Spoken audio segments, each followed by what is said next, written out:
there's a story that always gets me, that one day you'll die. And when you die, you're going to meet the person you could have been. Will they be a stranger to you, or will you know them? Will you like, that's me? Or will it be a stranger and then you just realize who you could have been? If you just didn't allow the fear, if you didn't allow all these normal feelings, guys, everybody has them. Everybody has emotion. If you allow it to get in the way, though, of what you could be in your dreams, then your family's affected.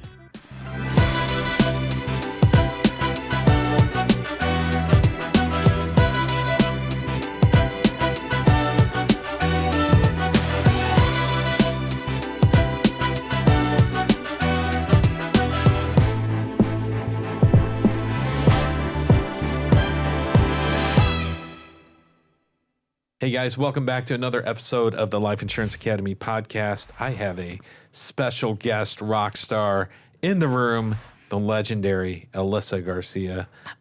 Alyssa, welcome to the podcast. This is your first time on. This is my first time on. Welcome. It's so good to have you. Yes. And kids, you're going to want to grab your crayons and your pencils because Alyssa's got some gold nuggets, diamond nuggets. What kind of nuggets we dropping today? I'm vegan, so Tanzanite.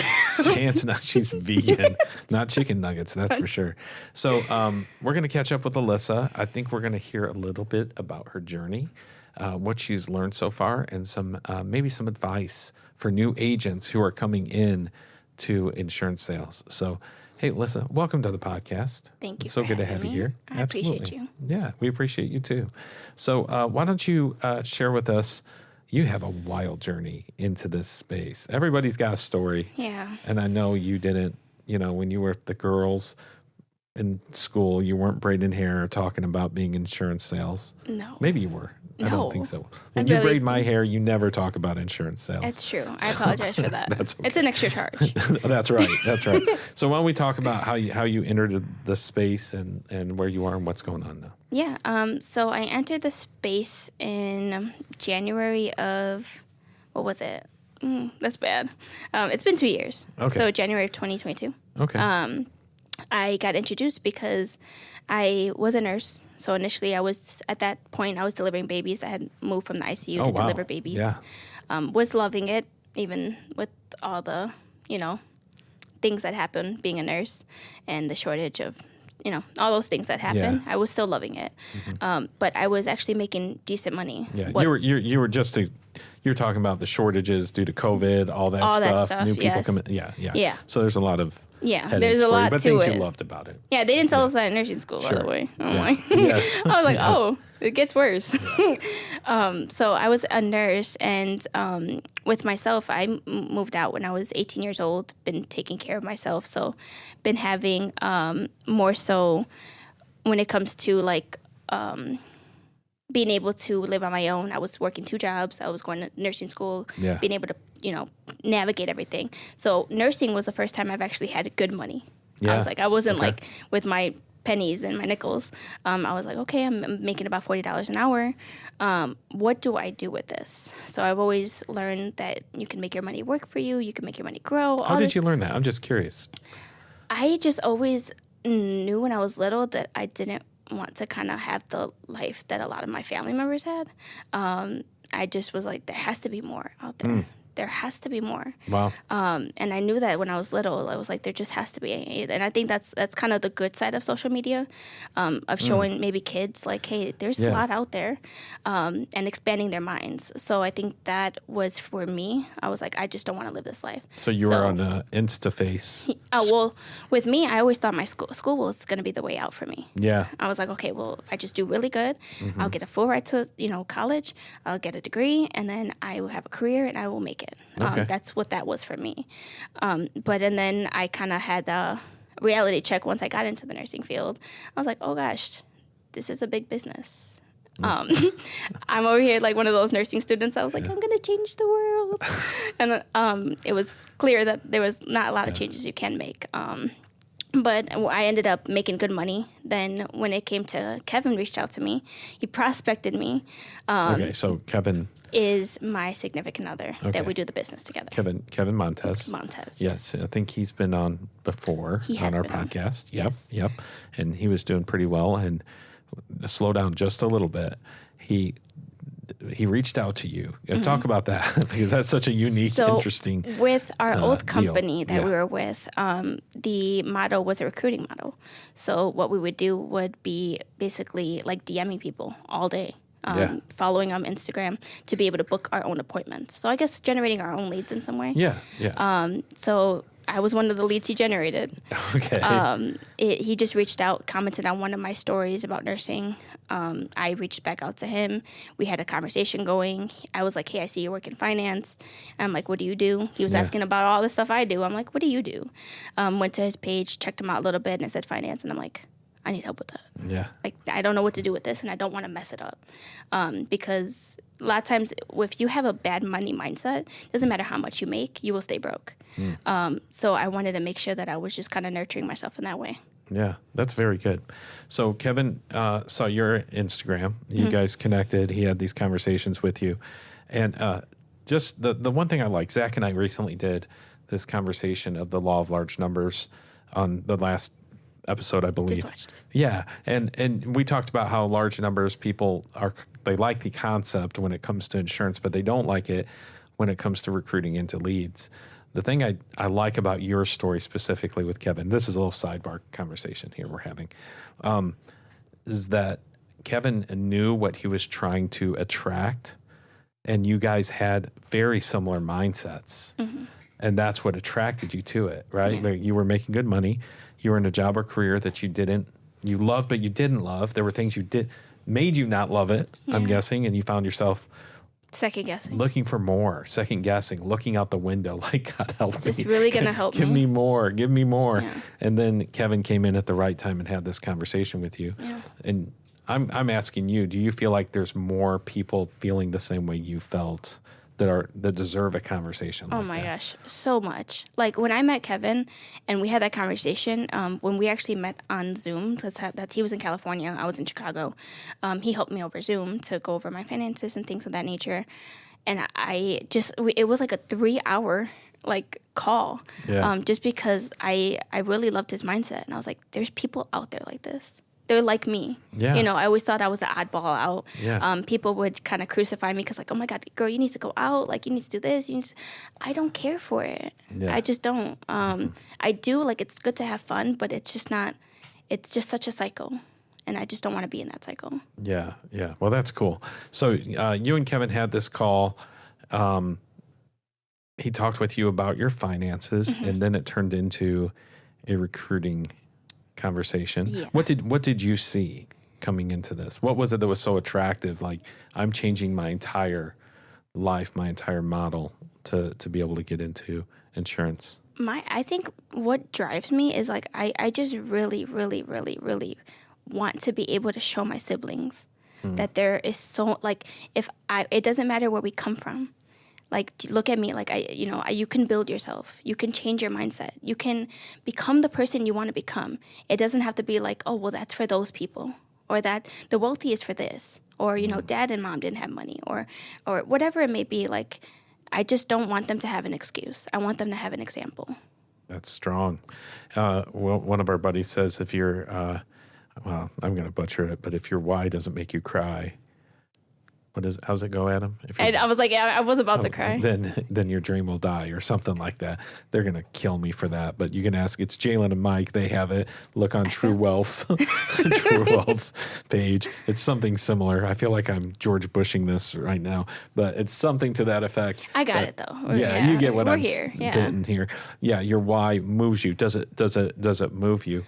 And I think, tell me if I'm wrong, Adam, in our conversations about the podcast, many times we have new people who are getting into the business or thinking about getting into the business. That seems to be a majority, or we'll say half at least of our audience, higher than that. He's giving me the thumbs up. It's higher than that of new people. I think that's an indicator of if this is for me.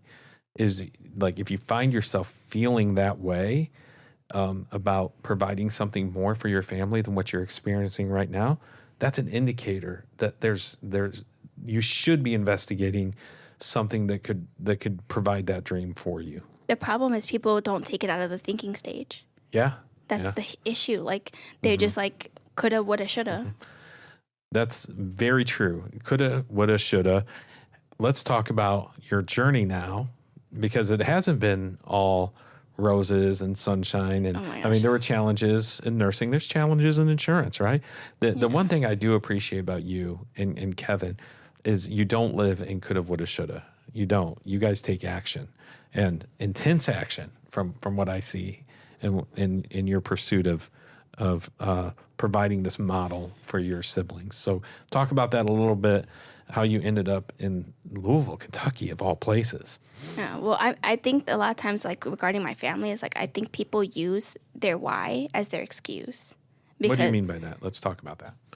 It kills me, and it's been a long journey, but I'm away from my family. I'm away from my siblings. I'm not going to cry. I'm not going to do it.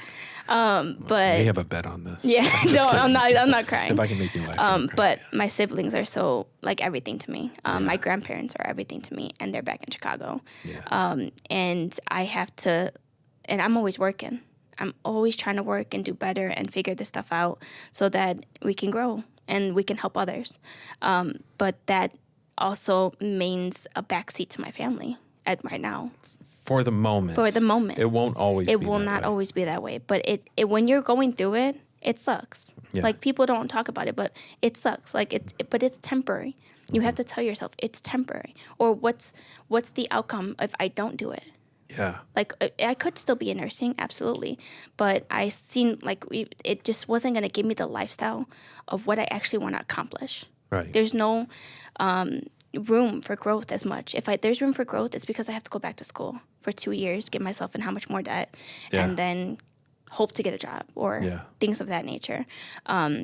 So that's regarding that. Now, when it comes to my journey, it definitely has been rough. I decided to quit nursing 3 months into being in insurance.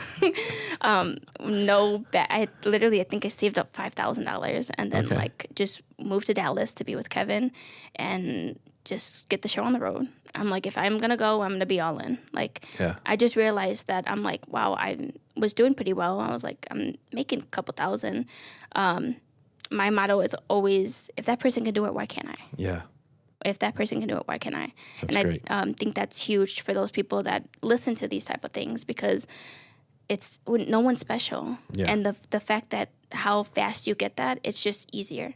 Like Jeff Bezos, all these people, they built themselves. They went through a lot of struggles and obstacles, and they didn't quit. So that's why they're at where they're at. Yeah. So I think that's what's helped me throughout the journey, because moved from Dallas, broke, was so broke the first year in insurance. Didn't send my family any Christmas, birthday. I was just like, oh, I'm trying to teach you discipline. I'm trying to teach you something. Oh, I'll be rich one day. The present is I'm teaching you something. Yeah, I'm teaching you something. How to, the delayed gratification. That's right. But yeah, no. So I was super broke, and we ended up in that company moving for just not being aligned ethically, morally, and then. Well, I think the model was a challenge for you as well. Is that right? I feel like you can figure it out. Mm-hmm. Like, anything you do enough, you'll figure it out. Like, yes. we would have eventually, made it in the company. We would have broke through with it, because we're not going to quit. Mm-hmm. But the issue is, when it comes to the model, is it does take longer. Mm-hmm. It takes a lot longer. No one's teaching you the skills. No one's teaching you sales. They're teaching recruiting They're teaching recruiting and right. how to push certain things. And I'm like, once we got over here, like, I just felt like a light bulb. And I'm like, hey, I know information now. Like, it's not just what my upline is telling me. It's what everybody is preaching about sales in general. It's not just about insurance sales, but having that mindset switch of, like, when somebody has a problem, you are their solution. Yeah, that's very good. So you guys moved to Texas. You're broke. New model. You're trying something new. Where did you guys end up next? We ended up in my parents' basement. All right. Well, you wanted to be close to family. Yeah, there you go. I was like, we're just checking. We're going to look into where we're going to go next. Yes. Which my family's going to watch this. They don't even know any of this stuff. Yeah. But when it comes to living, we lived there. Then after that, we ended up living on Kevin's mom's couch. Okay. For like 2 months as well, like 2 to 3 months as well.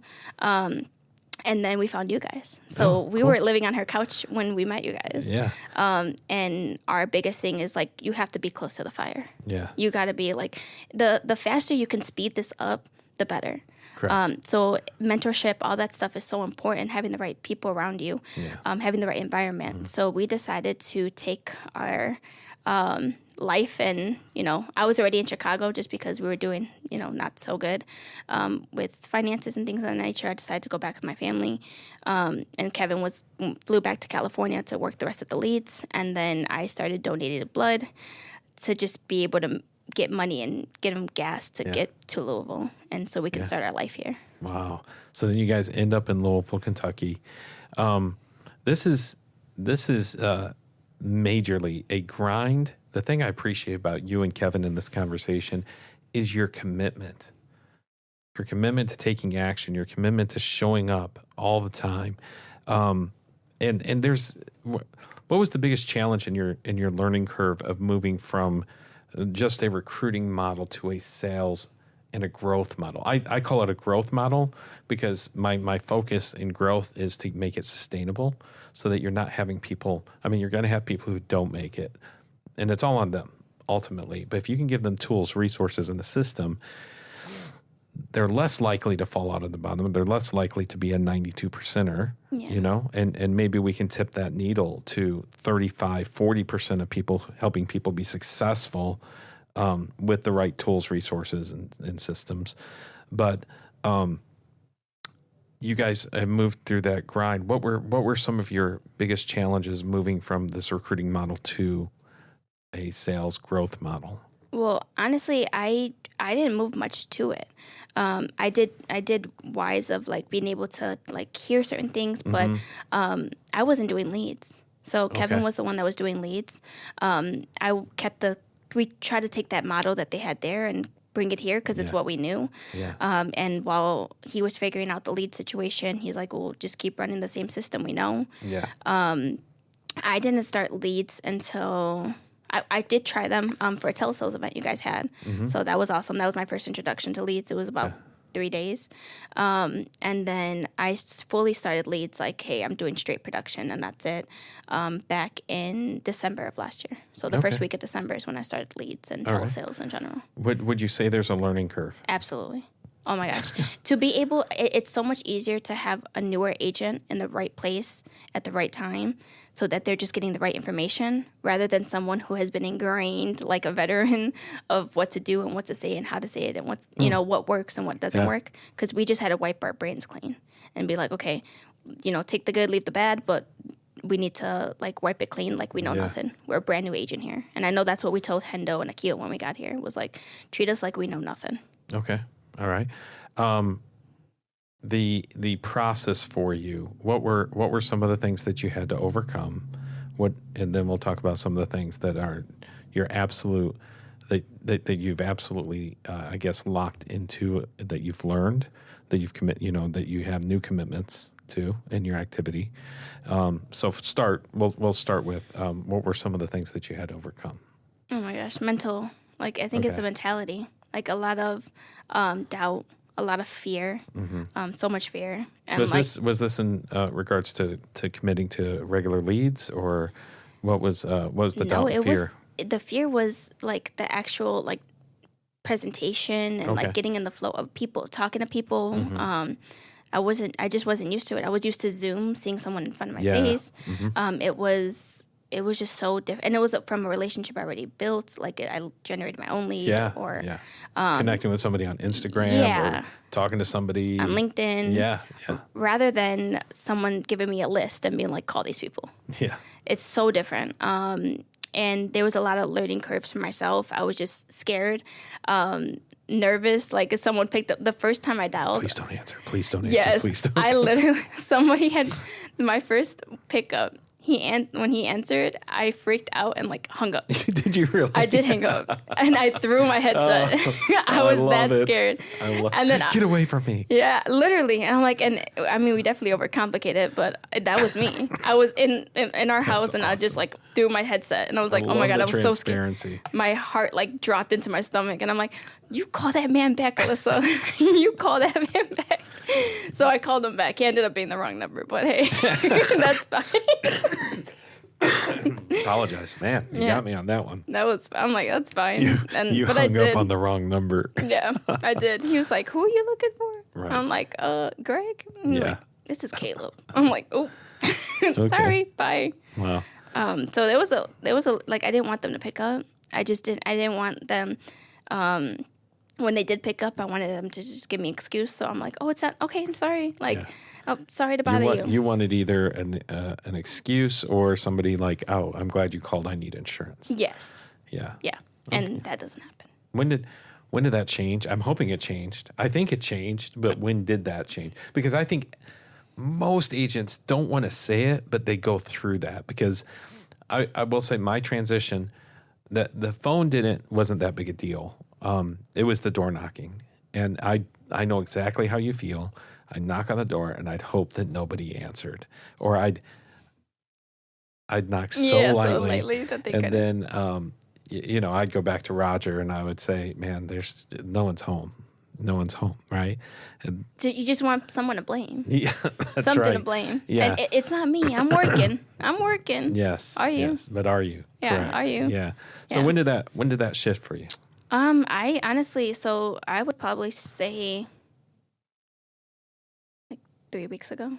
3 weeks. Yeah. 4 weeks ago. Wow. When I had that like big shift in my like it changed everything. Well, we saw your numbers change pretty dramatically. Yeah, they went from onesie twosies to like in double digits. So okay, yeah. So you talk about your last couple of weeks and what you've done. So within the last 2 weeks, a little over 2 weeks, I've been able to do $16,993 to be exact. Perfect. And I think the shift that people need the most is that it's not about you.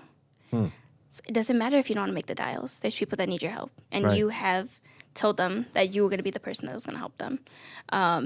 Like once you start realizing that it's not about you, and that it's about the person that family that's in front of you, even if it's over the phone, they're in front of you.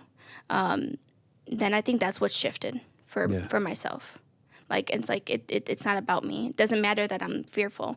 One thing I wrote down was how many times did you allow your fear to get in the way of somebody being helped? And I think that it killed me because I was like, wow, that hurts. There's I think you had said something before. Do it afraid. Yeah, you have to. Yeah. You have to. You can't. I think that's one thing that's helped me too is like the tracking the data, because you have to take the emotion out of it. Yes. It's such an emotional sale. Yet you have to take the emotion out of it on yourself. Yeah. Do it if you don't feel good. If you are fearful. It doesn't matter. It's temporary. That emotion is temporary. Yeah. That emotion won't be temporary though if you continue to just drag it out. Let's talk about this a little bit, okay? Because I love the statement you just made. And if you get anything out of this call, this podcast, this is really the medicine, the meat of it. When you said that how often does fear prevent us from actually helping somebody? Okay, who are we helping?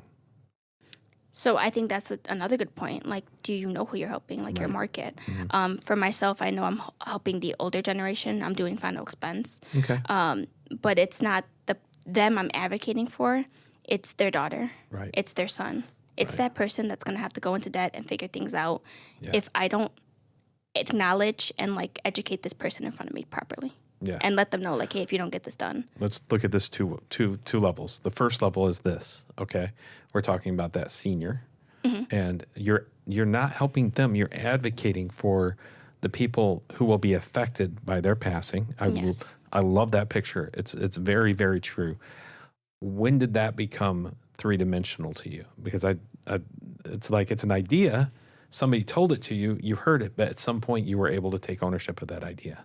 It was actually Zach that helped me with that. Okay. So once I realized, he's like, do you understand that we send out tens of thousands of leads? Like we send these things out, and in the right demographic with the right people, like those people that need it. So it's such a niche market, and yet we send tens of thousands out and only 1% come back. Yeah.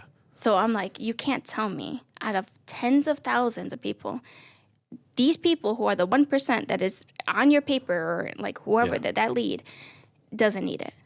There's something. Yeah. They're just afraid and they're nervous and they need you. That's why you need to become better and you need to help your skills, because it's not about you, but the fact that you can guide them properly, help them properly, so you can advocate for that person. That's when it like shifted for me, because I'm like, no, you do need this, George. Yeah. You're 1%, you know?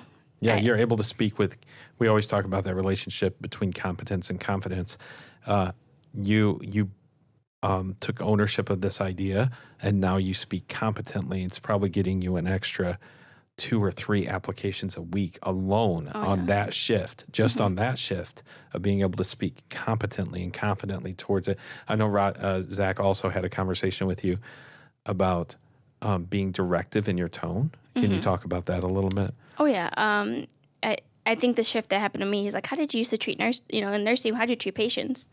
He's like, did you go in there and be like, do you want this shot? Do you want this? Like, no, you need it. And since I care for you and you can, throw a fit or whatever it is, we're going to get this done. Okay? And I'm going to explain why we're doing it. And I'm going to explain to you the things that would happen if you didn't do it and why I love you enough and care for you enough to do it for you. Yeah. So I think being directive like that is a huge thing. But on top of that, one thing I see a lot of struggle with is people in telesales, they believe they're a telemarketer.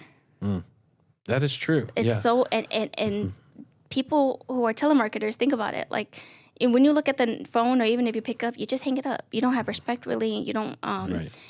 you don't, it's whatever. It's so they got my information from somewhere. Rather than when it's actually, what you're doing and you're like, hey, no, you wanted this information. I'm that person that's going to help you today.